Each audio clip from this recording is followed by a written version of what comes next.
In the gospel today, we hear the Beatitudes. I like to picture Jesus teaching on the mountainside. I mean, I've done this before with you, is where we imagine what it would have been like to be listening exactly to Jesus when he spoke. So picture yourself on a hillside, not a mountain like a craggy mountain, but just this grassy knoll, if you will, and he's down in the valley and everybody is sitting on the mountainside, so he's teaching. Even though they say he went up the mountain, he didn't go all the way up to the top and speak going down to the people. He was speaking kind of a natural amphitheater. People are sitting out on the grass. And he starts speaking, and he goes through these Beatitudes. And I don't think he was like a lecturer. I think Jesus was more of a conversationalist. Lots of times we get the stories recorded in the sermon as a conversation. Now when we get to something like the Beatitudes, it seems like he is just going through this whole list. In every Jesus movie that we see, he goes through this list. But what if he was having a conversation about it? And he says, "Blessed are the poor in spirit, for theirs is the kingdom of heaven. Blessed are those who mourn, for they will be comforted." And perhaps when he's doing this, he's seeing somebody who he knows, who was just widowed or widowed. Somebody who just lost a child, for example, and he's pointing out these people. Here are the poor. Here are those who are mourning. Here are those who are hungry and thirsting. Different things like that. So there's this kind of dynamic, if you will, a give and take. And I can imagine this being more conversational. So Jesus says, "Blessed are the poor in spirit."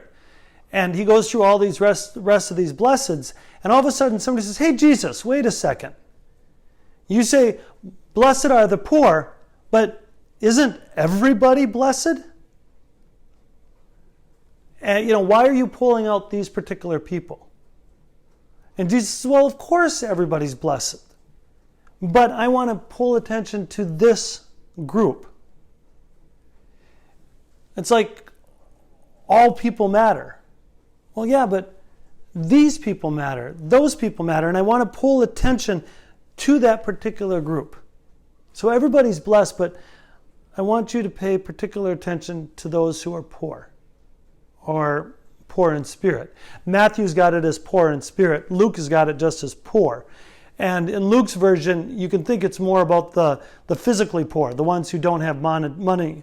But here Jesus is going on a little bit more than just those who don't have money. He's speaking about those who also are kind of disenfranchised.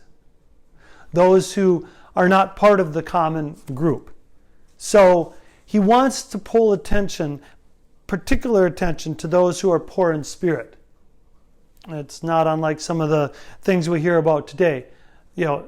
Of course all lives matter, but we want to pay particular attention to this group or to that group. Because those people are disenfranchised. Those people are looked down upon. Those people are not part of us. So Jesus has got this whole hillside, and there's those who belong, those who fit in, those who are comfortable. And Jesus wants to pay attention to those who don't fit in, those who don't get things handed to them as easily, those who have to struggle and be more, life is more difficult for them. So of course everybody is blessed. All people are blessed, but the poor in spirit are blessed. The meek are blessed. The peacemakers are blessed. The pure in heart are blessed.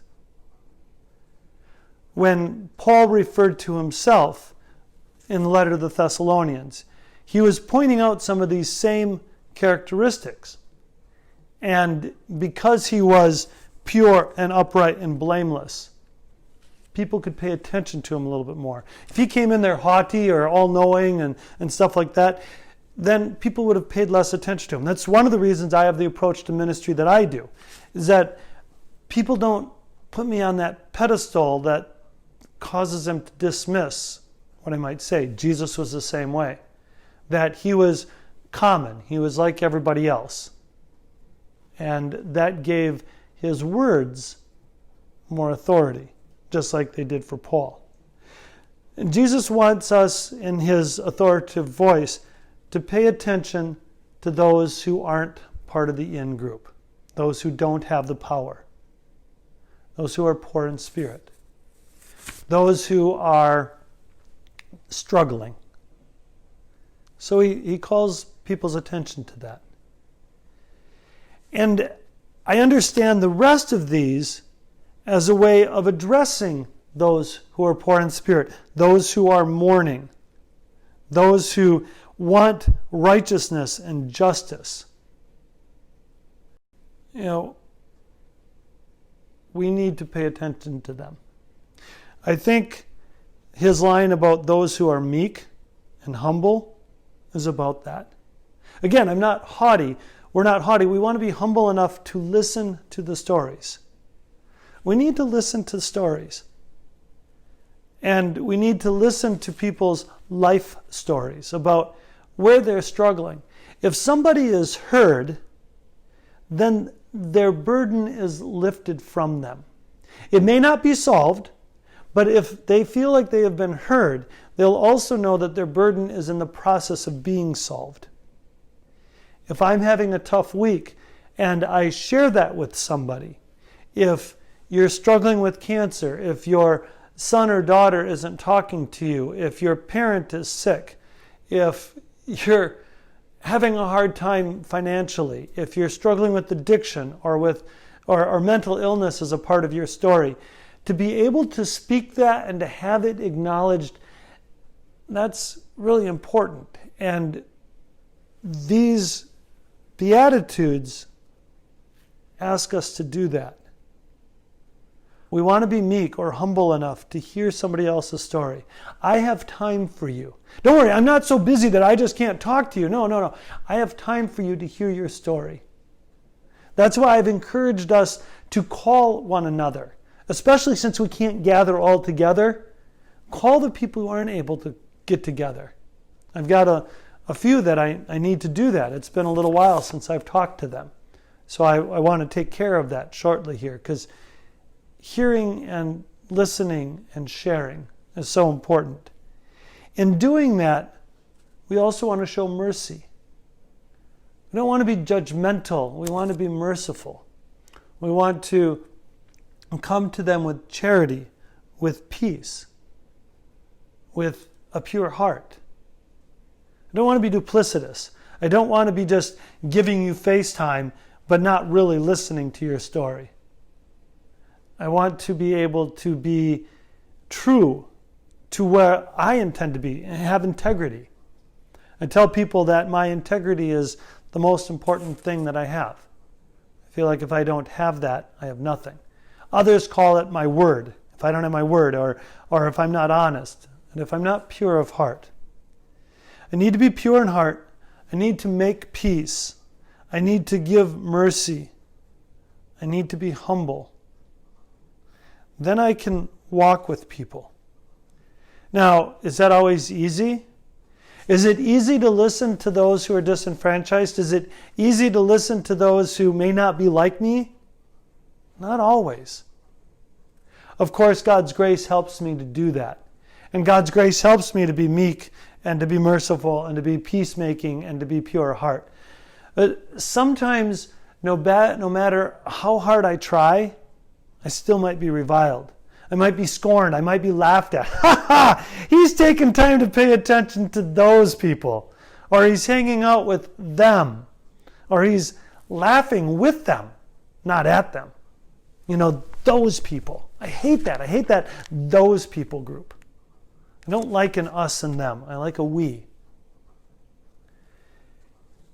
Or when I am reviled, when I'm persecuted, when people do utter evil things against me, if I am pure of heart, if I am following these Beatitudes, if I'm doing like Paul did, or even as Micah calls us to do, to act justly, to love mercifully, to walk humbly, then I'm going to be all right.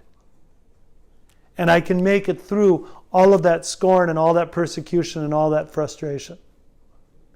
So, what I want to encourage you all to do on your way to being saints, What I want to challenge you to do on your way to being holy is to look at these Beatitudes and all the other changes and the reforms that you thought about last time. Can they be done in this context of being holy like these words ask us to be? In your changes, in your reforms, is there some group of people that you need to listen more humbly to? Somebody who is poor in spirit who needs to be lifted up? Somebody who is poor in material things that needs to be helped out? How can all of us be more saintly? There's loads and loads and loads of examples of saintly people that we know personally or that we can read about. Maybe one of them will inspire us.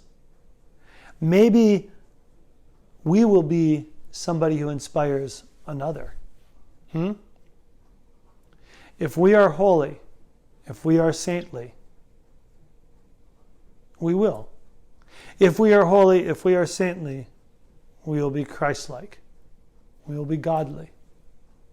And we'll be doing exactly what Micah and Paul and Jesus and the other saints have asked us to do.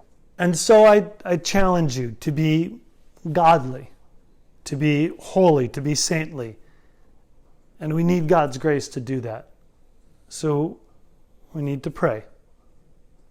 Let's take a moment and, keeping in mind the changes, the reforms that we want to do, keeping in mind these words of Jesus as this call to be blessed. Let's pray for God's grace.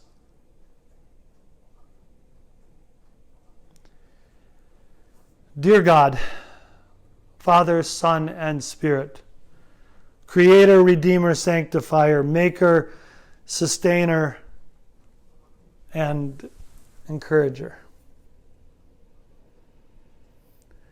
Help us answer your call to holiness. Send us your grace. Open up our eyes, open up our hearts, open up our minds, so we can see others that you place before us, so that we can change, reform our lives to be more like what you've asked us to be, to follow more closely, to love more dearly, to walk with you by walking with others. We do desire to love you with our whole heart, mind, and soul. We do desire to love our neighbor. We desire to love ourselves. And we desire to do so purely, meekly, humbly, making peace with a poorness of our spirit, with a hunger and a thirst for righteousness. Father, come upon each of us. Fill us with your Spirit. Help us to be so connected to your Son that his grace is one with us. So that now and as we go forth, we can give you glory through our actions, our thoughts, our words. And give you glory, for you are our God, Father, Son, and Spirit, forever and ever. Amen. Our next hymn is one that puts the Beatitudes to words. To music, puts the words of the Beatitudes to music. I suggested that you sing just the first three verses. If you all decide you want to sing all of them, then go for it. It's a little bit challenging when you get to the fourth and fifth verse because of the words that hang over some notes, and sometimes you had to squeeze a few more words into some of the notes.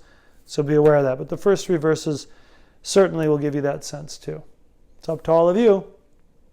Have a great week. Bye now.